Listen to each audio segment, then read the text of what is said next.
In the summer of 1835, the pine woods of North Carolina swallowed an entire family whole. Their plantation stood silent, horses wandering the fields, meals rotting on the table, and blood soaking the doorway. No one heard screams. No one saw the killers leave. By dawn, only one truth lingered in whispers. 17 slaveholding families were slaughtered in less than 4 weeks.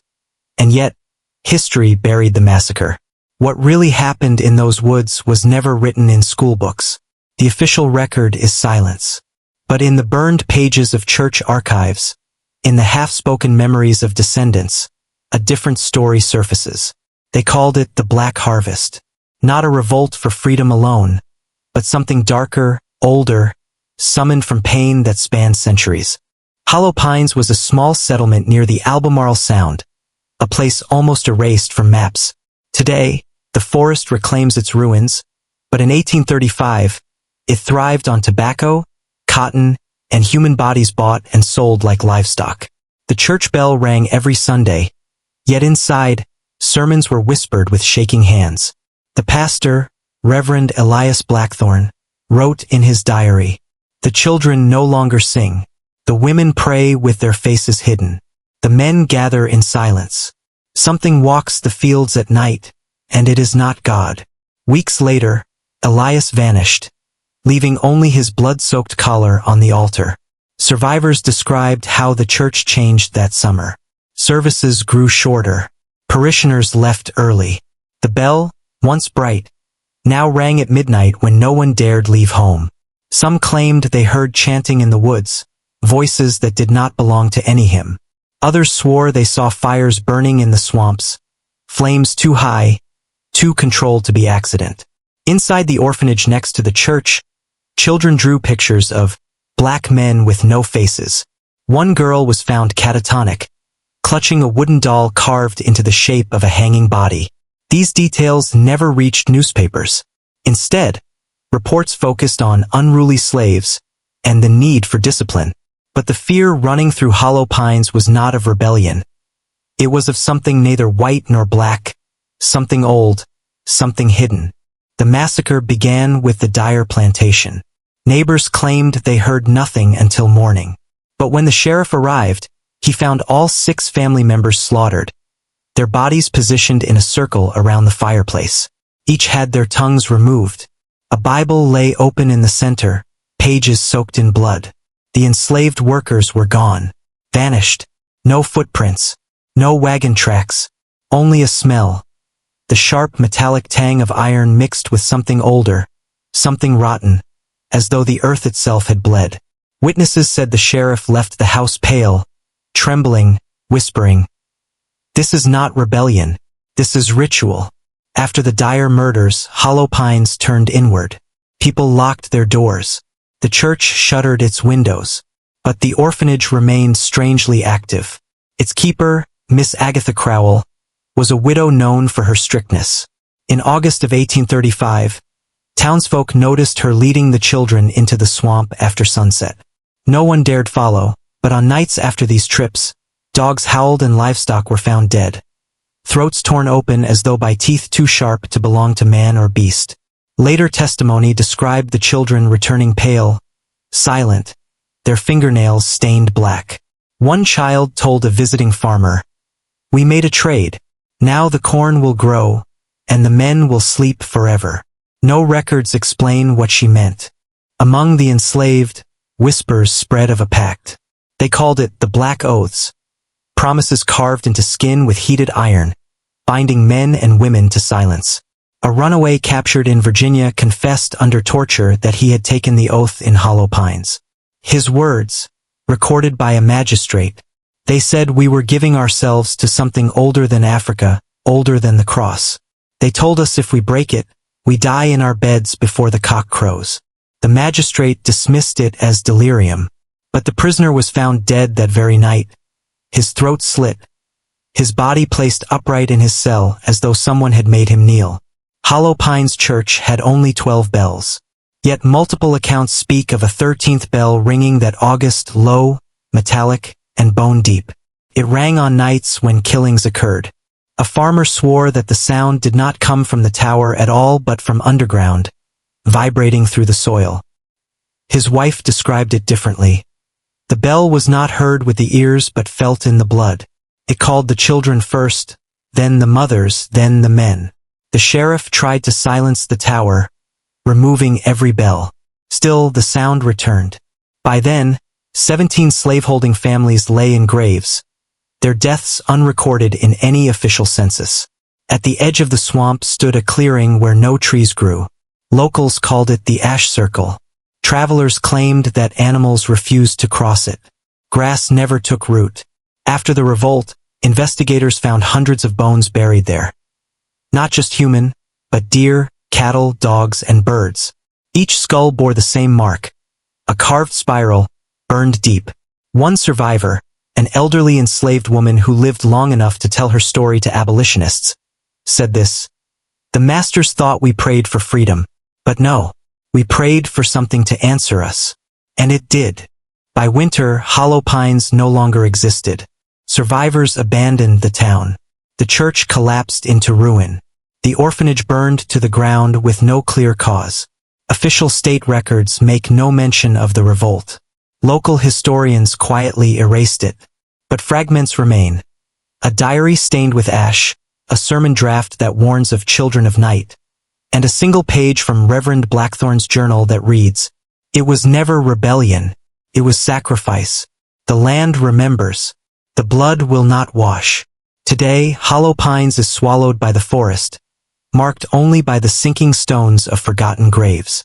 Those who camp near the site claim they still hear the 13th bell at night, ringing from beneath the earth.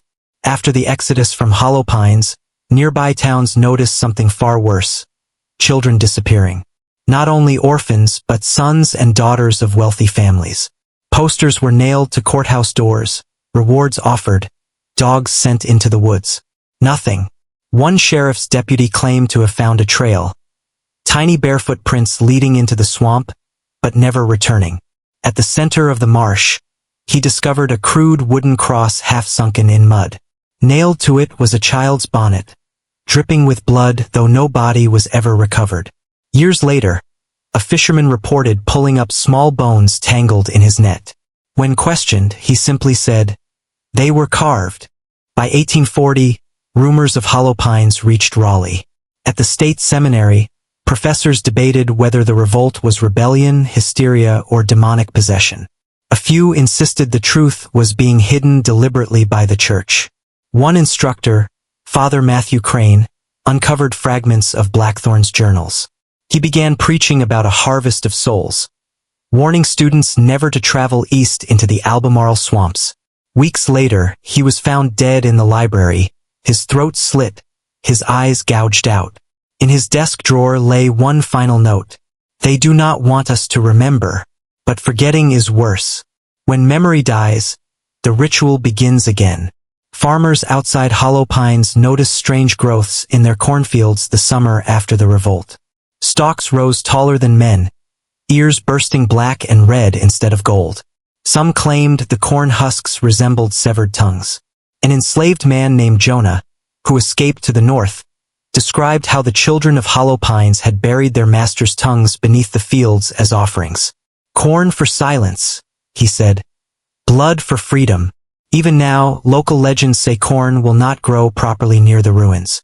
Farmers who try report fields dying overnight, as if scorched by invisible fire. In 1892, nearly 60 years later, a crumbling diary surfaced in Wilmington. It belonged to one of the orphans of Hollow Pines who had survived into adulthood. The handwriting is jagged, fevered, almost childlike even in maturity. One entry reads, "We were told not to speak. We were told not to dream. When we closed our eyes, he came. Not Christ, not the devil, but something from the mud, something that drank our songs and gave us knives." The writer later describes hearing the 13th bell again while living hundreds of miles away. He claimed it followed him, ringing in his blood, urging him to kill. The diary ends abruptly with the words, "It is my turn." By the turn of the century, historians quietly agreed, Hollow Pines never happened. University libraries removed references. Church officials locked away documents. The few who dared to research it faced sudden misfortune. Fires, suicides, drownings. One archivist wrote in the margin of an erased ledger, "They are not protecting us from history. They are protecting themselves from what history might awaken." Today, Hollow Pines is barely a footnote, dismissed as folklore. Yet the silence around it is louder than any record. It is the kind of silence that feels alive, breathing, waiting. In 1919, workers clearing land near the Albemarle Swamp heard it again, the 13th bell. They claimed it rang not from the ruins but from beneath their feet, deep under the mud. That week, 3 men vanished. Their equipment was left behind, shovels standing upright in the earth, but no tracks led away. Days later, 1 man was discovered at the edge of the ash circle. His body was drained of blood, his mouth packed with husks of black corn. The sheriff filed no report. The land was abandoned once more. Locals warned, "Do not answer the bell. Once you hear it, it already knows your name." In 1932, a fire destroyed part of the Raleigh Seminary archives. What little remained included singed pages about hollow pines. One scholar who saw them before the blaze claimed the files referenced experiments with silence. The notes described orphan children kept underground, deprived of speech, until they began humming in unison. A sound that shook the walls, rattled lamps, and made grown men bleed from their ears. The fire consumed the records that night. The cause was accidental, though witnesses swore they heard the tolling of a bell inside the flames. By 1947, only one known descendant of Hollow Pines still lived. A woman named Ruth Holloway, 90 years old, kept in a state asylum. Doctors said she spoke in tongues, refused food, and scratched spirals into her walls. When a journalist asked her about Hollow Pines, she laughed until her teeth fell out. Then she whispered, "We never wanted freedom. We wanted silence. Silence is the only master that does not die." She died that same night, choking on nothing, her throat swollen shut as if strangled by invisible hands. Modern researchers visiting the site found strange depressions in the soil, as though hundreds of bodies lay beneath. Ground-penetrating scans confirmed mass graves. But when officials began digging, the equipment failed, engines stalling, batteries draining. One team swore the soil itself pulsed, as if alive. Another worker vanished into the trees and never returned. The project was quietly abandoned. The graves remain untouched, hidden beneath pine needles, guarded by silence itself. Even now, hunters say that if you stand still at dusk, the ground hums, low and steady, like a bell vibrating in your bones. The Hollow Pines Revolt is not taught, not remembered, not spoken. But memory does not die with silence. It waits. 17 families slaughtered in a single month, town erased, an orphanage consumed by fire, records purged, witnesses silenced, a bell that rings where no bell should. What was Hollow Pines? A revolt? A curse? Or an ancient hunger awakened by centuries of suffering? Perhaps the truth is simpler and far more terrifying. Some traumas do not seek healing. They seek to spread. The silence of Hollow Pines is not absence. It is presence. And when you hear the 13th bell in your blood, it is already too late. America's bloodiest revolt never ended. It is still ringing.